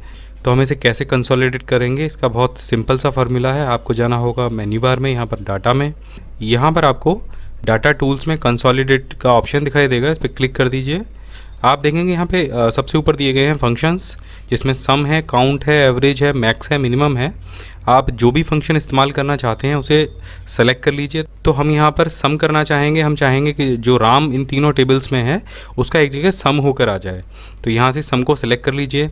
उसके बाद आपको देना होगा रेफरेंस, तो यहाँ पर 3 टेबल दी गई हैं और तीनों टेबलों को अलग अलग आपको यहाँ पर रेफरेंस देना होगा। तो इसके बराबर में ये जो बटन है इसको क्लिक कर दीजिए, पहली टेबल को सेलेक्ट कीजिए, इसके बाद इस आइकन पर क्लिक कीजिए और यहाँ से इसको ऐड करा लीजिए। तो ये जो टेबल है ये रेफरेंस बतौर यहाँ पर ऐड हो गई है। इसके बाद आप दूसरी टेबल सेलेक्ट कीजिए बिना कहीं और क्लिक किए, तो ये दूसरी टेबल सेलेक्ट कर लीजिए और इसको भी यहाँ पर ऐड करा लीजिए। इसी तरह से तीसरी टेबल सेलेक्ट कीजिए और इसको भी यहाँ पर ऐड करा दीजिए। आप देखेंगे ये जो हमने तीनों टेबल सेलेक्ट की हैं इन सब का जो डेटा कंसोलिडेट होकर आएगा, जो सेल हमने यहाँ पर पहले लिया था सेलेक्ट करके वहाँ पर आएगा। तो ये भी ध्यान रख लीजिए, आपको डेटा ले कहाँ जाना है उस सेल को पहले से ही सेलेक्ट कर लीजिए। इसके बाद आपको यहाँ पर एक चीज़ और दिखाई देगी, यूज़ टेबल इन। तो यहाँ पर 2 ऑप्शन हैं, एक है टॉप रो और एक है लेफ़्ट कॉलम। तो हम लेफ़्ट कॉलम को यहाँ पर यूज़ करेंगे, तो जिसमें ये जो सभी नाम हैं ये हमारे पास आ जाएंगे। तो इसको यहाँ से टिक लगा दीजिए और इसे ओके कर दीजिए। तो आप देखेंगे जो तीनों टेबल हैं वो कंसोलिडेट होकर एक जगह आ गई हैं और जो राम था 3 जगह उनका टोटल होकर यहाँ पे आ गया है। इसी तरीके से सभी नामों का टोटल होकर यहाँ पे आ गया है। अब एक चीज़ और, अगर ये टेबल में एक ही टेबल में 2 जगह नाम होते, यानी हम इसको यहाँ से कॉपी कर लेते हैं और इस टेबल को थोड़ा सा और बढ़ा देते हैं। आप देखेंगे अब ये जो तीसरी टेबल है इसमें हर नाम डबल बार टाइप किया हुआ है, तो क्या ये कंसोलिडेट हो पाएगा? तो एक बार करके देख लेते हैं। इसको अलग से यहाँ पर, तो यहाँ से इस टेबल को सिलेक्ट करते हैं, इसको ऐड कर लेते हैं, फिर इस टेबल को सिलेक्ट करते हैं, इसको भी ऐड कर लेते हैं और इस टेबल को भी सिलेक्ट कर लेते हैं और इसे भी ऐड करा लेते हैं और यहाँ से कर देते हैं ओके। तो आप देखेंगे ये जो तीनों टेबल हैं, चाहे इसमें नाम डबल हो या ट्रिपल हो, वो तीनों टेबल का जो डेटा है वो कंसोलिडेट होकर नीचे आ गया है। तो जैसा कि आप यहाँ पर देख रहे हैं हमने एक छोटी सी टेबल बनाई है जिसमें हमने सुरेश और रमेश को कुछ अंक दिए हैं। यहाँ पर आप देखेंगे हमने कॉलम्स को कुछ नाम भी दिए हैं आपको समझाने के लिए, ए, बी और सी। तो ए में हमने मैक्सिमम मार्क्स यानी पूर्णांक को रखा है, बी में हमने स्कोर यानी प्राप्तांक को रखा है और सी में हमने प्रतिशत यानी परसेंटेज को रखा है। अब पहला वाला जो सेक्शन है उसमें हम आपको ये समझाएंगे कि अगर आपके पास मैक्सिमम मार्क्स और स्कोर है तो आप प्रतिशत कैसे निकाल सकते हैं। ये 2 तरीके से निकाला जाता है। पहला तो अगर आपने सेल को प्रतिशत में कन्वर्ट नहीं किया है तो, यानी अगर आपने सेल की फॉर्मेट परसेंटेज में कन्वर्ट नहीं की है तो आप प्रतिशत कैसे निकाल सकते हैं। जैसे कि यहाँ पर 600 में से और 24 अगर स्कोर हुआ है तो ये इसका कितने प्रतिशत होगा, ये हम कैसे पता करेंगे। तो इसके लिए आप यहाँ पर सिंपल सा एक फार्मूला टाइप करेंगे। इसके लिए आप लगाएंगे इक्वल टू और सबसे पहले जो स्कोर आपको मिला है उस कॉलम को सिलेक्ट करेंगे, यानी कॉलम बी को, जैसे कि आप यहाँ पर देख रहे हैं। उसके बाद आप स्टार यानी गुणा का निशान लगाएंगे। उसके बाद लिखेंगे आप 100, यानी अब आपने स्कोर में 100 को गुणा कर दिया है। उसके बाद आप लगाएंगे बटे का निशान, इसे कहते हैं हम ऑब्लिक, और इसके बाद आप सेलेक्ट करेंगे मैक्सिमम मार्क्स को। तो ऐसा करने से जो आप देखेंगे कि ये जो स्कोर हुआ था ये 4% है। अब इसका दूसरा तरीका क्या है, अगर आपने सेल को परसेंटेज में कन्वर्ट कर रखा है, यानी आप यहाँ पर देखेंगे ऊपर नंबर्स में एक आइकन आपको दिखाई देगा परसेंटेज स्टाइल, इसको आप क्लिक करेंगे तो आपका ये जो सेल है उसमें परसेंटेज का आइकन आने लग जाएगा। अगर ये आपने कन्वर्ट कर रखा है तो परसेंटेज निकालना बहुत आसान है। आपको सिंपल बराबर का निशान लगाना है, पहले आपको स्कोर को सेलेक्ट करना है, उसके बाद आपको ऑब्लिक करना है यानी बटा करना है, और उसके बाद आपको मैक्सिमम मार्क्स को सेलेक्ट करना है। तो ऐसे जैसे ही आप इसको क्लिक करेंगे वैसे ही आप देखेंगे यहाँ पर 4% निकल के आ जाएगा। अब इसका थोड़ा सा उल्टा कर लेते हैं, आपको प्रतिशत निकालना है किसी पूर्णांक का, यानी आपको 600 का 4% निकालना है, तब आप क्या करेंगे। तो स्कोर को हम हटा देते हैं और हम निकालते हैं 600 का 4%। तो इसके लिए आपको करना होगा, आपको लगाना होगा यहाँ पर बराबर का निशान। इसके बाद में आपको जो कॉलम ए है, जो पूर्णांक है आपका, उसको सेलेक्ट करना होगा, आपको फिर गुणा का निशान लगाना होगा, और उसके बाद जो आपका प्रतिशत का जो कॉलम है उसको सेलेक्ट करना होगा, यानी हमें निकालना है 600 का 4%, और इसको आपको भाग देना होगा 100 से। हमने यहाँ पर 600 को सेलेक्ट किया, उसको गुणा किया हमने 4 से और उसको भाग दिया हमने 100 से, यानी कि 600 को मल्टीप्लाई किया 4 से और डिवाइड कर दिया 100 से। इसको आप जैसे ही एंटर करेंगे तो आप देखेंगे यहाँ पर आपका जो स्कोर है वो 24 मिल जाएगा। अब आप प्रतिशत को अपने हिसाब से बदल सकते हैं, और आप देखेंगे यहाँ पर जैसे आप परसेंटेज चेंज करेंगे उसके हिसाब से यहाँ पर जो अंक हैं वो भी बदलते जाएंगे। अब दूसरा तरीका देख लेते हैं, यदि आपने उस सेल को, जो प्रतिशत वाला सेल है, उसको आपने परसेंटेज की स्टाइल में कन्वर्ट कर रखा है, तो ये और भी ईजी हो जाता है। आपको सिंपल यहाँ पर बराबर का निशान लगाना है, ए को सेलेक्ट करना है और सी को उससे मल्टीप्लाई कर देना है, यानी प्रतिशत को उससे गुणा कर देना। तो आप देखेंगे यहाँ पर जो परसेंटेज है उसके हिसाब से आपको यहाँ पर प्राप्तांक मिल जाएंगे। अक्सर करके हम मार्कशीट या ऐसा कुछ भी जब बनाते हैं तो ये परसेंटेज का जो फॉर्मूला है ये बहुत काम आता है। ऑफिस में भी कई जगह हमें इन चीज़ों की बहुत ज़रूरत होती है। तो एक बार आप इसे ज़रूर ट्राई कीजिए और हमें बताइए। जैसा कि हम यहाँ पर देख सकते हैं हमारे पास एक्सेल की एक वर्कबुक है जिसमें कि 4 शीट हमने बना रखी हैं। एक शीट है 2016 की, एक 2017 की और एक 2018 की, और इन तीनों शीटों में एक जैसा डेटा फीड है। यहाँ पर आप देख रहे हैं कि 3 रमेश, सुरेश, महेश के तीनों के हिंदी, इंग्लिश, गणित और इतिहास के अंक हैं और ये तीनों अलग अलग सालों के हैं। अब चौथी जो शीट है वो इन टोटल तीनों सालों की एक शीट बनी हुई है और इस चौथी शीट में हमें इन तीनों शीटों का जो डेटा है वो लेना है और उसके अलावा उसको अपडेट भी रखना है। तो ये करना बहुत आसान है। इस तरीके को हम 3D रेफरेंस कहते हैं। हम तीनों शीटों का रेफरेंस प्लस करके इस चौथी शीट में देने वाले हैं। इसके अलावा एक अलग वर्कबुक भी है हमारे पास, उसका भी रेफरेंस हम इसमें लेने वाले हैं। और तीसरी चीज़ हम करने वाले हैं MS वर्ड की फ़ाइल को MS एक्सेल की फ़ाइल से कैसे लिंक करना है, ये भी हम आपको बताने वाले हैं। तो ये बहुत सरल है, आपको कुछ नहीं करना है। आपको जाना है रमेश वाले कॉलम में और यहाँ पर दबाना है आपको बराबर का निशान। फिर जाना है आपको 2016 वाली शीट पर। यहाँ पर जो हिंदी के अंक हैं रमेश के, उसी कॉलम को सेलेक्ट करना है। आप देखेंगे ऊपर इसका रेफरेंस आ गया होगा, प्लस का निशान दबाना है। फिर जाना है 2017 वाली शीट पर। यहाँ भी रमेश के साल 2017 के अंकों को सिलेक्ट करना है। उसके बाद दबाना है आपको फिर से प्लस का निशान और जाना है फिर से 2018 वाली शीट पर और यहाँ आपको फिर से हिंदी के उन्हीं अंकों को सिलेक्ट करना है। इसके बाद आपको कुछ नहीं करना है, तीनों शीटों का रेफरेंस यहाँ पर आ गया है और आपको दबाना है सिर्फ एंटर का बटन। तो आप देखेंगे रमेश के जो तीनों सालों के अंक हैं वो यहाँ पर आ गए हैं और ऊपर अगर आप फार्मूला बार में देखेंगे तो तीनों शीटों का रेफरेंस यहाँ पर आपको दिखाई दे रहा होगा। अब सिंपल आपको इसे ड्रैग करना है तो सभी शीटों के जो रेफरेंस हैं वो ऑटोमेटिकली यहाँ पर जनरेट हो जाएंगे। इसको इस साइड भी आप ड्रैग करके ले जा सकते हैं तो आप देखेंगे सभी लोगों के नंबर यहाँ पर आ जाएंगे। अब इससे फ़ायदा क्या होगा कि जब भी आप किसी भी शीट पर कोई भी चेंजेस करेंगे, जैसे कि 45 की जगह हम 55 कर देते हैं, तो आप देखेंगे शीट नंबर 4 पर वो अपडेट अपने आप हो जाएगा। जैसे कि अभी हम हिंदी के अंक रमेश की सभी जगह 0 कर देते हैं। अब देखेंगे यहाँ से हमने 0 कर दिया, यहाँ से भी हमने इसे 0 कर दिया। अब देखेंगे 2018 में केवल 25 अंक बचे, तो यहाँ पर जो अपडेट है वो 25 हो जाएगा। अब किसी बाहर की वर्कबुक से अंदर वाली वर्कबुक को कैसे कनेक्ट करते हैं ये भी हम देख लेते हैं। हमने यहाँ पर एक फ़ोल्डर में 2015 का कुछ डेटा फीड कर रखा है और अब आप देखेंगे कि इस 2015 वाली फ़ाइल को हम किसी दूसरी वर्कबुक से कैसे कनेक्ट कर पाते हैं। या 2015 के साथ में हम 2016 वाली जो शीट है उसको यहाँ पर जोड़ के देख लेते हैं। तो ये डेटा हम यहाँ पे साइड में ले लेते हैं। हमको सिंपल दबाना है यहाँ पर बराबर का निशान, सेलेक्ट करना है अपनी इस वाली शीट को जो हमारे हिंदी के अंक हैं, प्लस दबाना है और उसके बाद हमें वो दूसरी शीट जो है वो ओपन कर लेनी है। यहाँ पर आपको ध्यान में रखना है दोनों शीट एक साथ में ओपन होंगी तभी ये डेटा वहाँ पर अपडेट हो पाएगा। बस अब यहाँ के भी जो हिंदी के टोटल अंक हैं उनको सिलेक्ट कर लीजिए। तो आप देखेंगे ऊपर जो रेफरेंस आया है वो आया है आपकी जो पहली शीट है C3 के साथ में जो टोटल शीट है वो आपकी यहाँ पर जुड़ गई है। अब इसको सिंपल आपको एंटर करना है तो आप देखेंगे कि आपकी ये वाली जो शीट है उसके साथ में आपकी 2016, 17, 18 वाली जो शीट है वो कनेक्ट हो गई है। अब तीनों सेलों के साथ में उन तीनों सेलों को जोड़ना है तो बस इसको यहाँ पे साइड में इस तरीके से ड्रैग कीजिए और नीचे की तरफ ड्रैग कीजिए। तो आप देखेंगे ये जो डेटा हमें मिला है ये 2015 से लेके 16, 17, 18 4 साल का डेटा हमें यहाँ पर मिल गया है।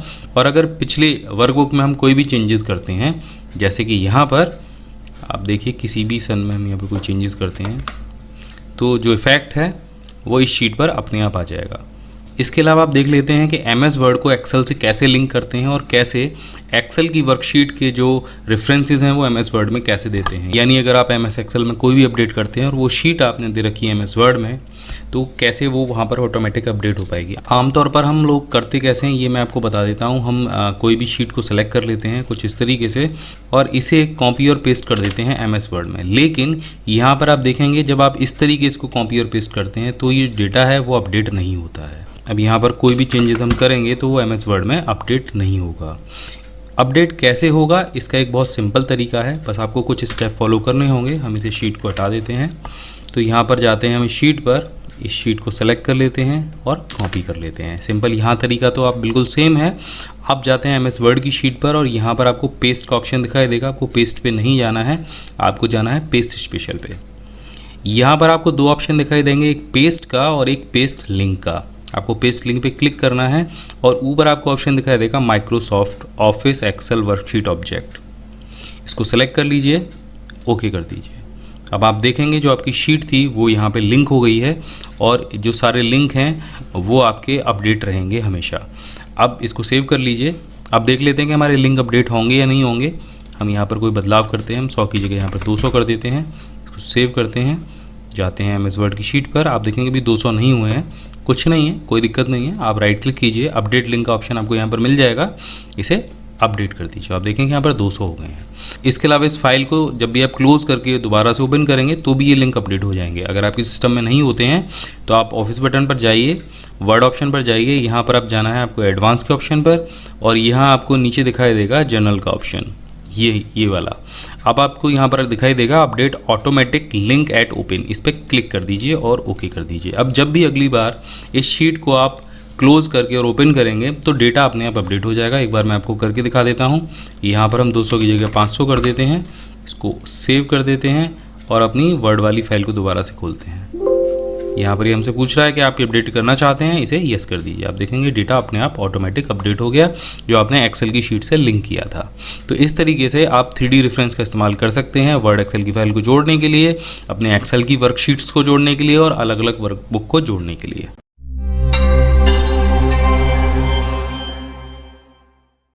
तो आपने कुछ इस तरीके के फॉर्म भरे होंगे अगर आप किसी परीक्षा की तैयारी कर रहे हैं या कहीं जॉब की तैयारी कर रहे हैं।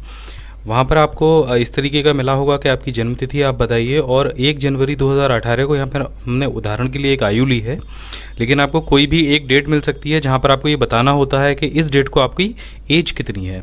तो इसको कैलकुलेट करने के लिए बड़े गुणा भाग करने पड़ते हैं, लेकिन एक्सेल में इसे आप बड़ी ही आसानी से कर सकते हैं। आप वर्ष निकाल सकते हैं, माह निकाल सकते हैं और दिन निकाल सकते हैं। तो इसे कैसे करेंगे हम नीचे देख लेते हैं। हमने आपके जानकारी के लिए यहाँ पर नीचे कुछ फॉर्मूले लिखे हैं।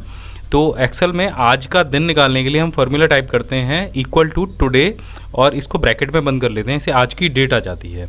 तो पहली चीज़ तो आपको ये याद रखनी होगी, अगर आपको आज की डेट से अपनी डेट ऑफ बर्थ को घटाना है तो आप इस फॉर्मूले को अलग कहीं टाइप कर लीजिए। यहाँ पर हमें 2 डेटें चाहिए होती हैं और वो पहली डेट तो आपकी वो होगी जो आपकी जन्मतिथि होगी और दूसरी डेट वो होगी जिस डेट से आपको वो डेट कैलकुलेट करनी है।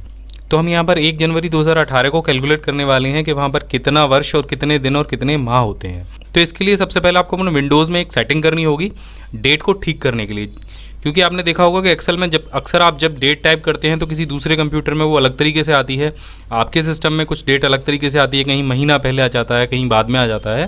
तो इसके लिए सबसे पहले आप अपने सिस्टम की डेट सेटिंग को ठीक कर लीजिए। तो इसके लिए आप स्टार्ट बटन पर क्लिक कीजिए और कंट्रोल पैनल पर चले जाइए। यहाँ पर आपको रीजन और लैंग्वेज सेटिंग में जाना है और जब आप इसे ओपन कर लेंगे तो आपको जाना है एडिशनल सेटिंग पर। यहाँ पर जाना है आपको डेट वाले ऑप्शन पर और यहाँ पर आप शॉर्ट डेट वाला जो कॉलम है वहाँ पर इस तरीके से आप टाइप कर दीजिए मैनुअली, क्योंकि अगर आप इस तरीके से खोजेंगे तो शायद आपको वहाँ पर नहीं मिलेगा। आपको मैनुअली टाइप करना होगा DD। देखिए दोबारा से कर लेते हैं हम। यहाँ आपको टाइप करना है DD-MM-YYY। तो आप देखेंगे हम यहाँ पे जो साल है वो 4 अंकों में टाइप की है और जबकि डेट और मंथ को हमने 2-2 डिजिट दिए हैं। ये हमने इसलिए किया है कि वर्ष 4 डिजिट में होता है और दिन और महीने 2-2 डिजिट में होते हैं। इसे यहाँ से आप अप्लाई कर दीजिए और ओके कर दीजिए। इसके बाद इसको भी अप्लाई कर दीजिए और ओके कर दीजिए। अब आप देखेंगे कि अगर आपके एक्सेल में डेट गलत आ रही होगी तो वो अपने आप ठीक हो जाएगी। पहले दिन आ जाएगा, उसके बाद महीना आ जाएगा और उसके बाद साल आ जाएगी। अब हम फॉर्मूले को अप्लाई करते हैं। हम यहाँ पर 1 जनवरी 2018 टाइप कर लेते हैं। ये देखिए यहाँ पर हमने डेट टाइप कर ली। अब इसमें से हम ऊपर वाली जो डेट है हमारी डेट ऑफ बर्थ है उसे हम घटाना शुरू करेंगे। तो सबसे पहले हमने यहाँ पर लिखा है डेट में से साल निकालने के लिए आप टाइप करेंगे डेटेड इफ़ ऑब्लिक पहली डेट दूसरी डेट कॉमा वाई। तो इसको यहाँ पर हम निकाल लेते हैं। आगे हम 3 रॉ ले लेते हैं इसको निकालने के लिए। तो यहाँ सबसे पहले हम साल निकालेंगे, इक्वल टू टाइप करेंगे DATED और इफ़। इसके बाद में आप ब्रैकेट लगाएंगे और ब्रैकेट के बाद आप सेलेक्ट करेंगे पहली डेट को, यानी ये वाली डेट। इसके बाद आप एक कॉमा लगाएंगे और उसके बाद सेलेक्ट करेंगे आप दूसरी वाली डेट को। उसके बाद एक कॉमा और लगाएंगे और आप इन्वर्टेड कॉमा में लिख देंगे y और एंटर कर देंगे। आप देखेंगे कि यहाँ पर इसने हमें 33 साल निकाल के दे दिए। अब दूसरे नंबर जो कॉलम है उसमें हमें निकालना है जो साल के बाद महीने बचे, यानी कि 33 साल के बाद इस डेट में से कितने महीने बचते हैं। तो इसके लिए भी आप इक्वल टू करेंगे। उसके बाद टाइप करेंगे डेटेड इफ़ ब्रैकेट, पहली डेट कॉमा दूसरी डेट कॉमा, और उसके बाद टाइप करेंगे आप YM। अगर आप M टाइप कर देंगे तो ये दोनों डेट्स में से आपको महीने निकाल के दे देगा कुछ इस तरीके से। देखिए यहाँ पर 404 महीने इसे निकाल के दे दिए हैं, क्योंकि हमने यहाँ पर ये फार्मूला नहीं लगाया है YM, हमने यहाँ पर सिर्फ M लिखा था, तो हम यहाँ पर YM कर देते हैं, जिससे ये जो बचे हुए महीने हैं वो हमें यहाँ पर डिस्प्ले कर दे। तो आप देखेंगे 33 साल निकालने के बाद यहाँ पर हमें 8 महीने बचते हैं। अब 33 साल 8 महीने निकालने के बाद में इन दोनों डेट में से कितने दिन बचते हैं वो हम इस सेल में निकालेंगे। यहाँ पर लिख देंगे बराबर का निशान, डेटेड, इफ़, ब्रैकेट लगाएंगे, पहली डेट को चुनेंगे, दूसरी डेट को सेलेक्ट करेंगे, और यहाँ पर भी हमें वही फार्मूला लगाना है जो यहाँ पर नीचे लिखा हुआ है MD, महीने निकालने के बाद वो हमें दिन बताए। इसको ब्रैकेट में बंद करेंगे और एंटर कर देंगे। तो आप देखेंगे ये जो डेट है इसमें से इस डेट को घटाया गया है, और यहाँ पर आप देखेंगे जो डेट आई है वो आई है 33 साल 8 महीने और 27 दिन। अब जब भी आप यहाँ पर डेट को चेंज करेंगे तो ये जो डेट है वो अपने आप कैलकुलेट होके आ जाएगी। तो यहाँ पर हम कोई एक और डेट चेंज करके देख लेते हैं। आप देखिए ये भी डेट 1/1/2018 को हो जाएगी, 32 साल 10 महीने और 7 दिन। तो इस तरीके से आप ये डेट बड़े आराम से अपने फॉर्म में कैलकुलेट कर सकते हैं। अब बात आती है इन तीनों जो सेल हैं उनको एक जगह लिखने की। तो उसके लिए आपको देखना होगा एंड वाला फार्मूला, वो हमने एक वीडियो में बताया है, और ये कुछ इस तरीके से जब आप एंड का फार्मूला लगा देंगे तो ये यहाँ पर कुछ इस तरीके से आ जाएगा। आप जब भी यहाँ पर डेट चेंज करेंगे तो ये आपको साल वहाँ के बता देगा।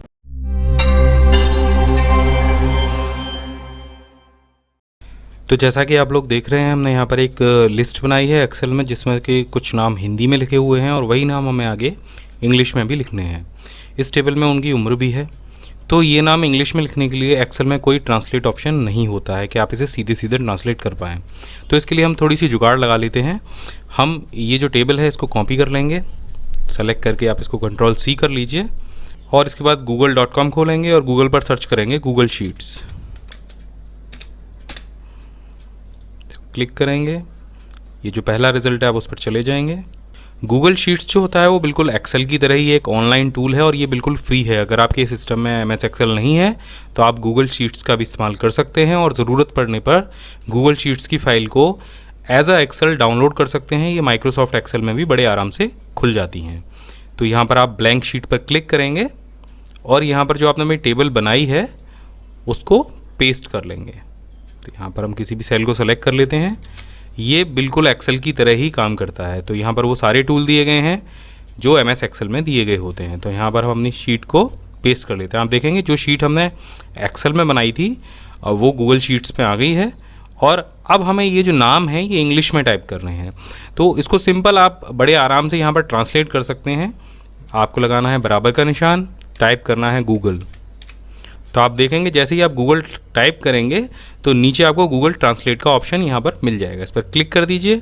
इस पर जैसे ही आप क्लिक करेंगे तो यहाँ पर एक ब्रैकेट आ जाएगा। ब्रैकेट में आपको टाइप करना है आप किस सेल को ट्रांसलेट करना चाहते हैं उसका नाम। तो जैसे हम एक्सेल में देखते हैं वैसे ही हम यहाँ पर देखेंगे ये जो सेल है वो है B2। तो यहाँ पर हम टाइप कर देंगे B2 और इसके बाद लगाएंगे हम एक कॉमा। तो जैसे ही हम यहाँ पर B2 टाइप करेंगे आप देखेंगे B2 जो सेल है वो सेलेक्ट हो जाएगा। इसके बाद इस फॉर्मूले में आपको ये बताना है कि आपको किस भाषा से किस भाषा में ट्रांसलेट करना है, और उसका कोड वहाँ पर आपको डालना है। तो जैसे आप यहाँ देख रहे हैं कि ये जो नाम है वो हिंदी में लिखे हुए हैं, और आप हिंदी से इंग्लिश में इसको ट्रांसलेट करना चाहते हैं तो आपको हिंदी के लिए यहाँ पर कोड डालना पड़ेगा HI। तो इसके लिए आप लगाएंगे सेमीकोलन और लिखेंगे HI। उसके बाद आप एक कॉमा लगाएंगे, और उसके बाद आप इसे किस भाषा में ट्रांसलेट करना चाहते हैं। तो हम चाहते हैं कि इंग्लिश में ट्रांसलेट हो, तो यहाँ पर फिर से सेमीकोलन लिखेंगे और इंग्लिश का कोड लिखेंगे EN, कॉमा बंद कर देंगे, ब्रैकेट को बंद करेंगे और यहाँ पर हम एंटर करेंगे। तो आप देखेंगे कुछ सेकंड्स में ये जो नाम है वो ट्रांसलेट होके यहाँ पे आ जाएगा। अब आपको सिंपल इतना करना है कि इस फॉर्मूले को आपको नीचे तक पकड़ के खींच देना है। तो आप देखेंगे वो सभी नाम जो यहाँ पर लिखे हुए हैं वो सभी इंग्लिश में ट्रांसलेट होके यहाँ पर आ गए हैं। अभी आप आगे भी और कोई नाम अगर इस टेबल में लिखना चाहते हैं तो वो अपने आप यहाँ पर ट्रांसलेट होके आ जाएगा। बस आपको यहाँ पर टाइप करना है कोई भी नाम। तो हम यहाँ पर टाइप करके देख लेते हैं। तो आप देखेंगे नाम टाइप करने के बाद कुछ ही सेकंड्स में वो नाम अपने आप यहाँ पर इंग्लिश में ट्रांसलेट होके आ जाएगा। इसके अलावा आप कोई और भी शब्द अगर यहाँ पर टाइप करेंगे तो वो भी इंग्लिश में ट्रांसलेट होके आ जाएगा बड़े आराम से। तो यहाँ पर हम कुछ और भी टाइप करके देख लेते हैं।